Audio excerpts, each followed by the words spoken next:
thought about what it would be like to be a doctor? You know what? I think about it all the time. What do you think? What do you think about? Well, it was supposed to be my career. And No, really? so, Like, yeah, according to who?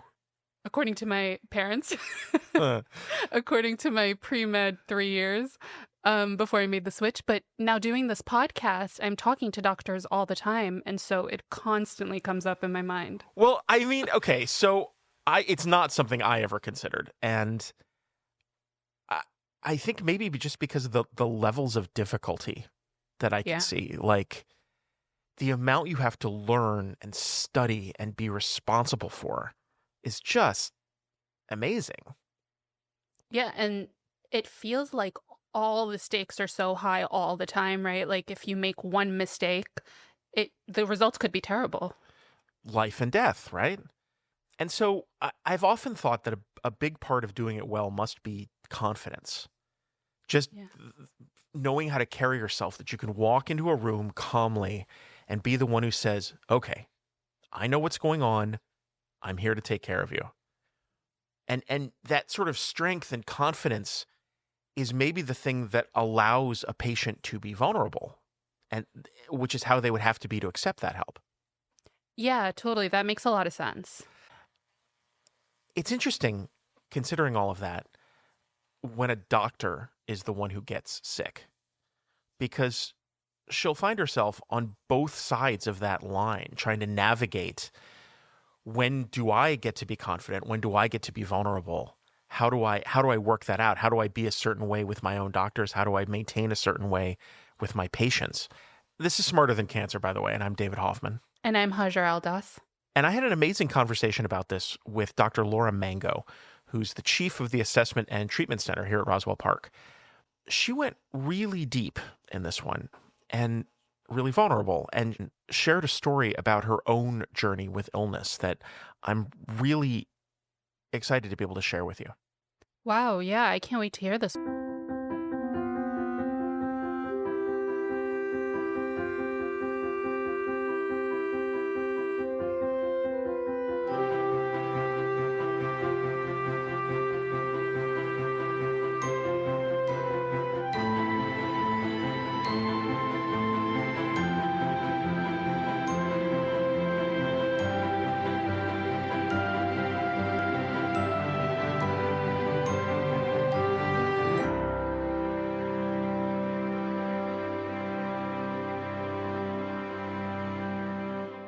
Dr. Mango never planned to work at a cancer center. She followed her father's example and became an internist, a primary care doctor.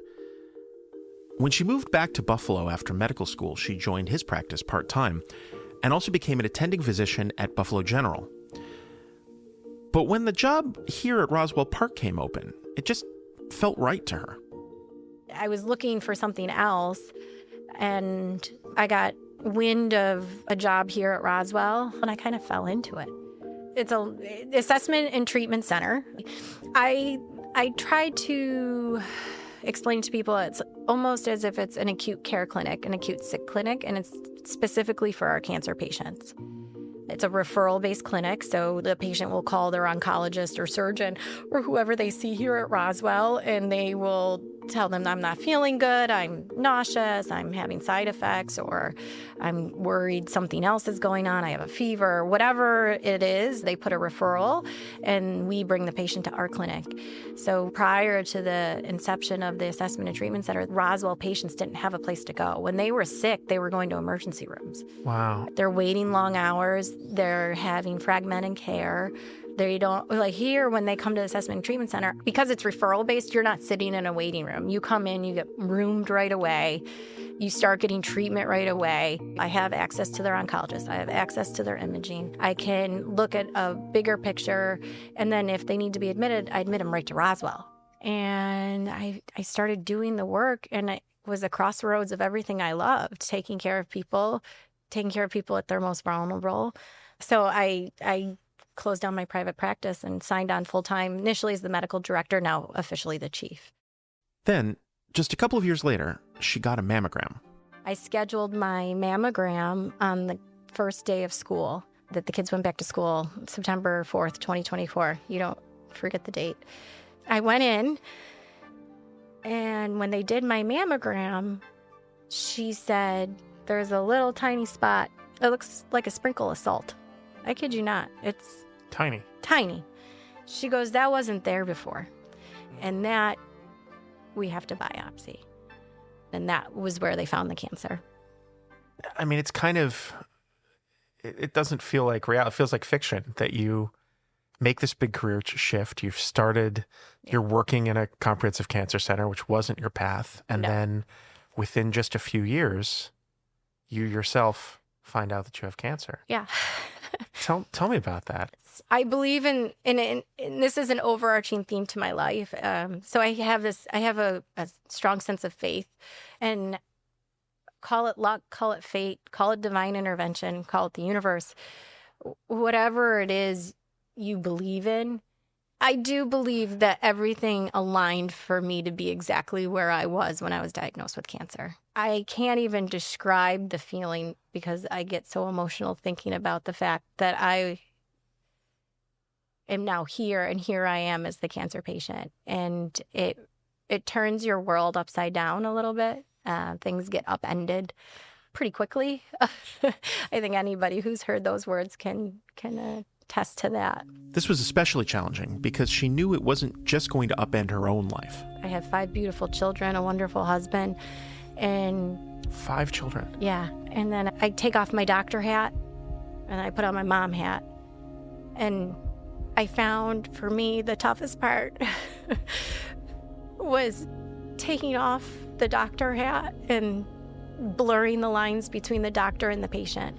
My husband, when I didn't get the phone call immediately that the biopsy was clear, my brain started racing. And so this was on a Wednesday. And on a Thursday, my husband, he looked at me and he just knew. He said, it's going to be okay. You're going to be okay. I'm like, you don't know that I'm going to be okay. They would have called me by now if I was okay. I'm a doctor. I know. Then on Friday, I'd still not gotten the diagnosis. And at this point, I knew if they hadn't released it, something was wrong. And my whole body knew something was wrong. And I was driving home from the gym, and I missed the phone call from the breast radiologist. And so I called her. I do not recommend calling your breast radiologist back when you're driving. Not a good idea.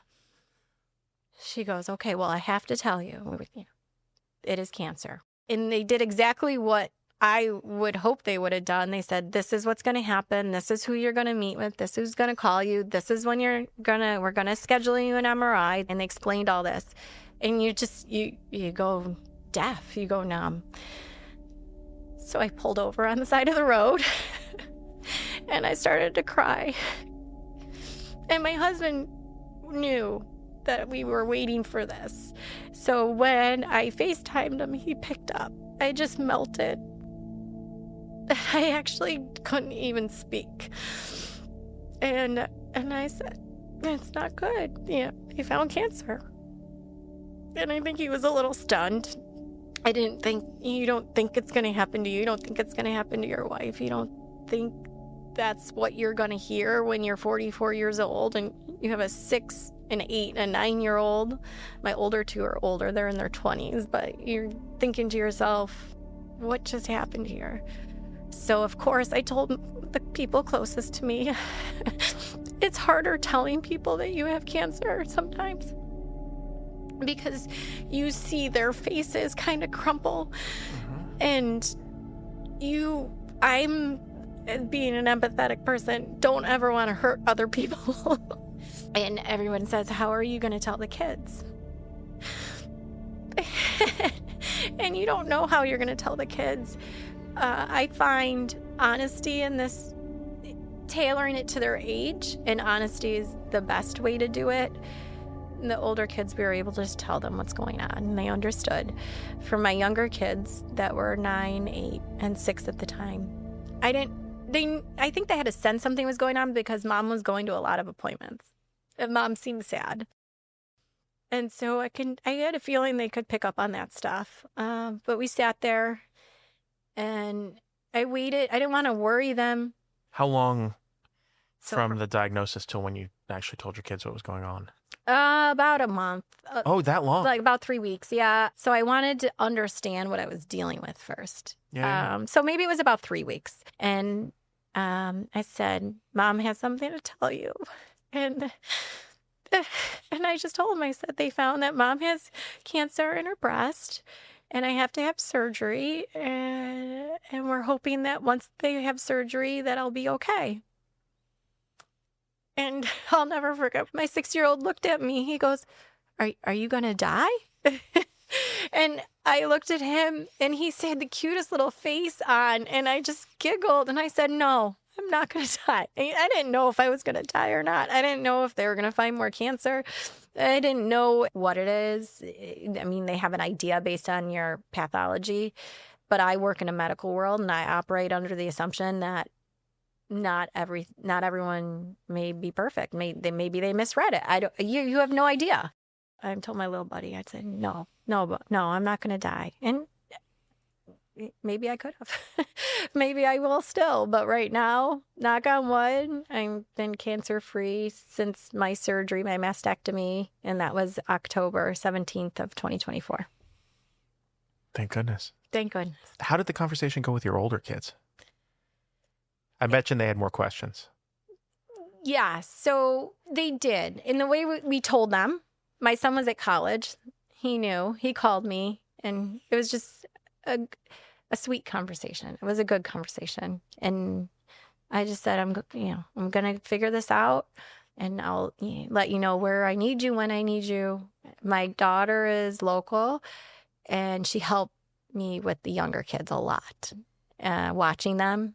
And just stepping in and doing things that I needed. And every time she was there, it was almost like talking to a best friend. Like I could talk to her about like, this is what we're going to do. This is kind of what I'm worried about. She said, okay. And then what I found very sweet, she started doing her own research and showing me stuff that she was reading about or learning about. Or even now, last night, she was telling me, oh, have you seen these tattoos? Because they had to take my nipple, so I don't have a nipple. So just even stuff like that.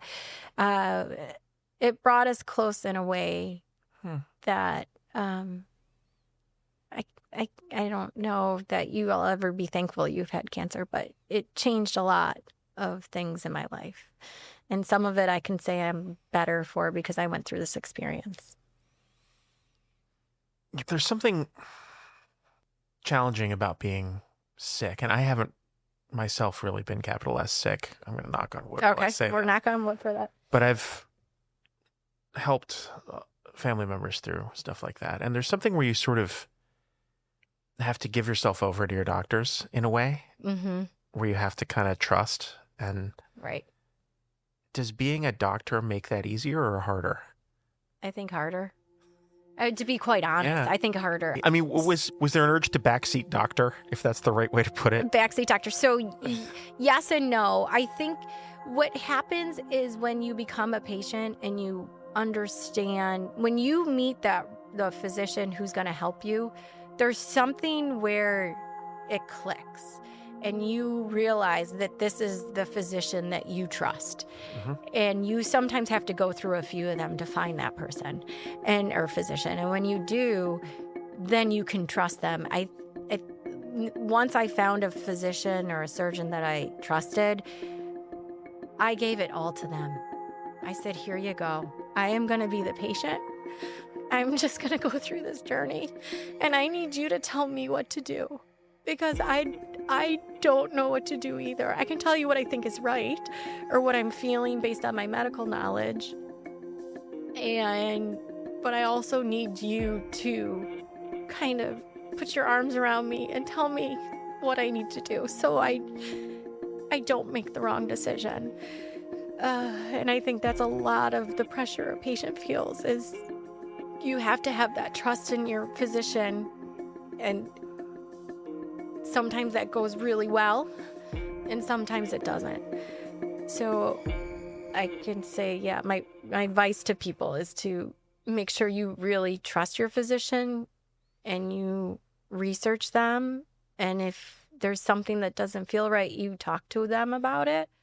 And there's nothing wrong with second opinions. I know I'm not saying you should, but it's always when it comes to your health, when it's you and your body, that's it. What's the price of health? Yeah.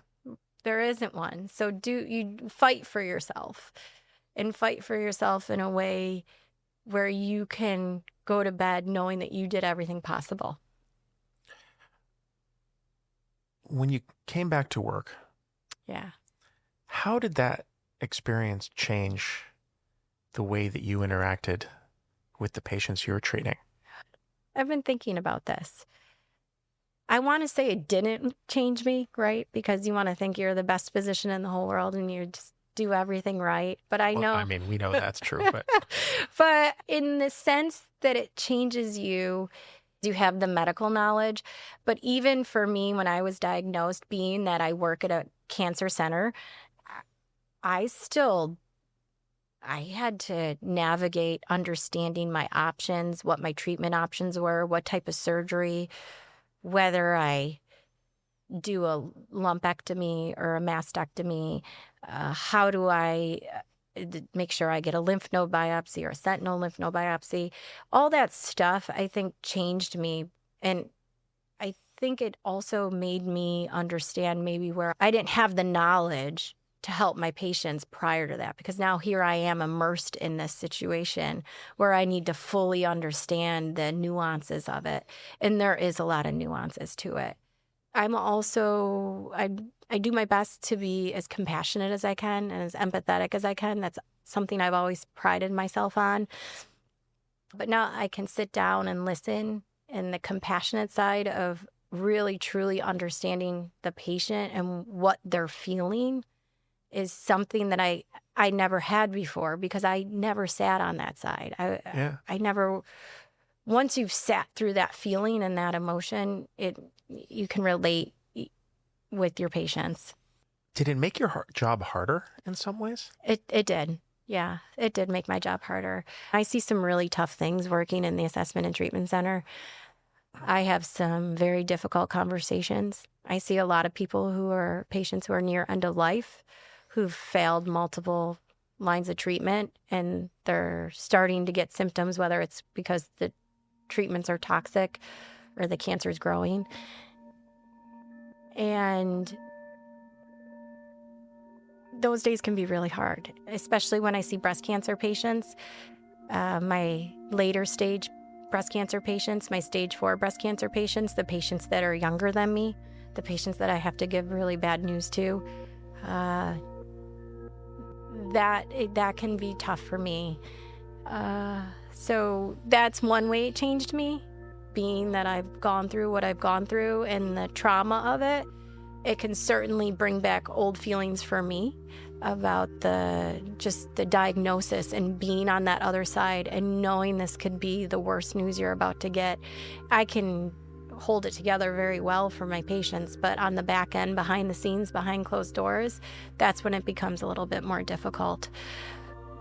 I always had the ability to go home from work. I never used to cry sometimes in the car ride home, but sometimes I do. So it did make my job harder, but at the same time, it made it more beautiful. I don't know how to explain that. Yeah. In a way where I could relate to my patients in a way I never could before. I mean, I can only imagine that you were a tremendously empathetic person to begin with. Mm-hmm. And then something that deepened your empathy. Yes. There must always be a dance between empathy and enough sort of emotional remove that you can get on with your day. Yes. And what advice would you have for a younger doctor who's learning that dance, for how to find the right balance between those things? So I now look at empathy and compassion. I look at it as a superpower, not as a negative thing. And to find that dance of being able to emotionally get on with your day in a way where it doesn't drag you down. And then you also have to find a way where you can release or let go of all the stuff you're seeing, the things that people don't get to see on a day-to-day. Like, I think back through all my experiences, my patient interactions, the really hard days, the really good days. And for me personally, what breast cancer has got me to do is to start journaling again and to start meditating. I started meditating beforehand, but the journaling, writing poems, I've never shared them with anybody, but they're for me. I've been through so much myself, and everybody's been through so much that if my experience can help somebody else in any way, then that's how I want to move forward through this life. I want to help as many people as I can, and not just as a physician now. Now we were talking before, there's a bigger mission. I have a bigger mission here, and how I get that out to the world, I'm working on that part, but I feel like this is the start of it. Sharing my story, ringing my bell, ringing the victory bell. That was a way for me to say the cancer part may be over right now, but there's more. And I'm debating two very personal, very rude questions, and I'm deciding which one I want to lay on you. Okay. I'm going to try for both. Okay. Feel free to slap me or whatever. Okay. The first one is just something you just said, and about they had to take your nipple. Yes. That's a hell of a thing. That's a hell of a thing. A lot of women struggle with that decision. Well, but because how do you feel about your body now? Yeah. You know? So, yes, I understand what you're saying. So this is very real. You hear you have cancer. You do all the research. You go through all the things. You figure out what you're going to do. Once you have a plan for your cancer treatment, there's a little moment where you can exhale. Like, you still have cancer, and this is still going to change your entire life. And in some ways, even if you can be cancer-free, your life's changed metaphorically, metaphysically, however you want to say it. And for me, it physically changed because, a mastectomy is by all means an amputation. And that was part of me wanting to do research, because I had to put my faith into a surgeon to reconstruct me in a way that at 44, 45 years old, I would be at least comfortable. I don't think you're ever comfortable. I look at myself in the mirror sometimes and I smile because I'm like, holy crap, I went through that. What I look like is because I went through something really big. And then other times you look in the mirror and you're like, holy crap, this is what I got to look like the rest of my life. You recognize you're altered forever because of this experience. For sure. I have found a lot of support through the breast cancer community and other women who've gone through this. And like I said, I'm doing my own work on myself so that I can be comfortable every day in my own skin. I find that it is very difficult. Some days you're like, wow, I went through that and this is amazing. My body's amazing. And I feel like I can't believe I went through all that. And then other days you get really sad. You're just sad. And you do your best to navigate that and recognize that it's a passing emotion. It's not going to last forever.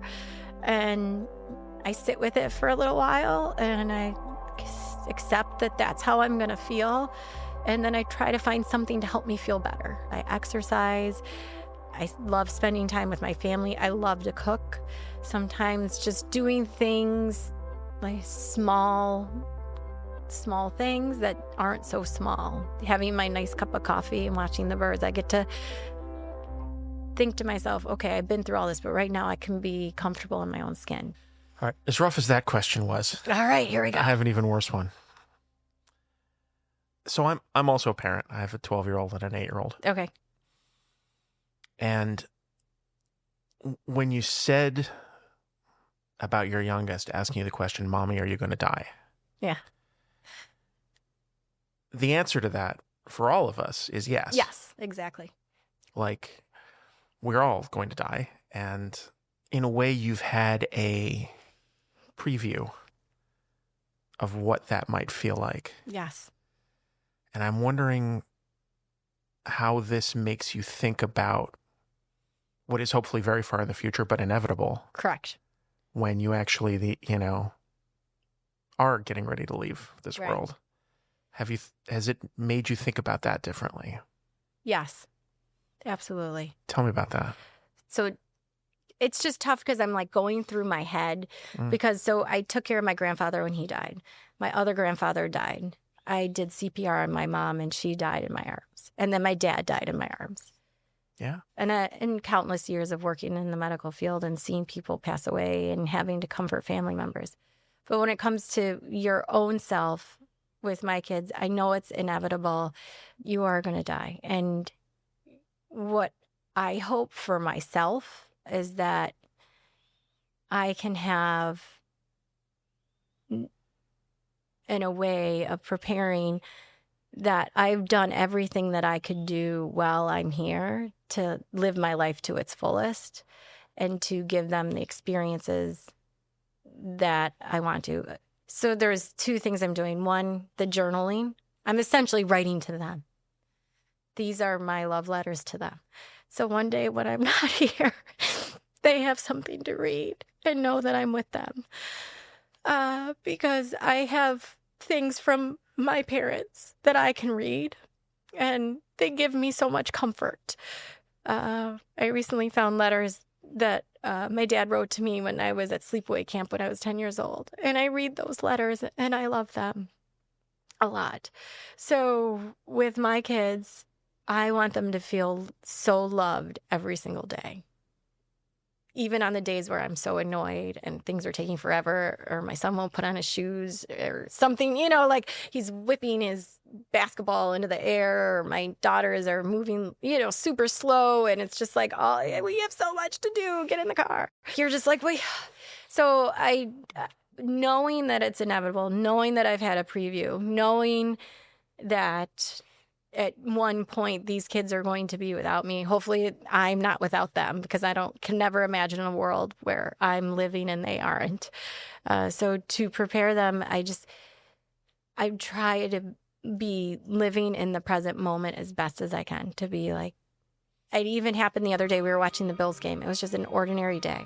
You're just there and you're having so much fun and you're yelling the shout song, and we got eating homemade wings and we eat our Moe's queso. And there was multiple points throughout the day that I just looked at them and I felt like the warm feeling inside of me that this is what it's all about. So that's how it's changed me. That's the preview, is to not sweat the small stuff. Okay, yes, maybe I'm getting a little annoyed. Maybe my pressure is going up. And to recognize in the grand scheme of things that what I'm getting upset about right now probably doesn't matter in an hour, a day, a week, a month, a year. And why am I even getting upset? And in my years of experience and going through what I've gone through with my family members, I can't help but think that they're always with me. I wouldn't be where I am today without their guidance. And even in the afterlife, I feel like they're still guiding me. So I hope I can leave that to my children. I hope I can give them that sense of I'm always with them.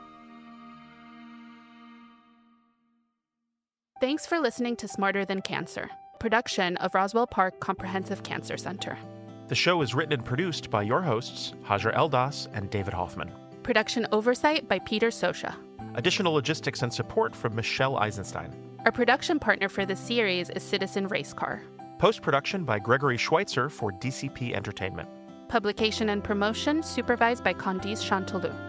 If you or your loved one has been diagnosed with cancer and would like to schedule an appointment with Roswell Park, please call 1-800-ROSWELL. That's 1-800-ROSWELL. Or visit us at roswellpark.org. If you're enjoying this series, we'd love to hear from you.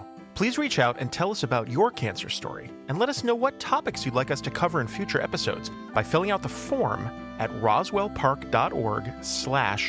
And if you know someone else who might find value in what we're doing, please tell them about it. You can listen and subscribe wherever you get your podcasts.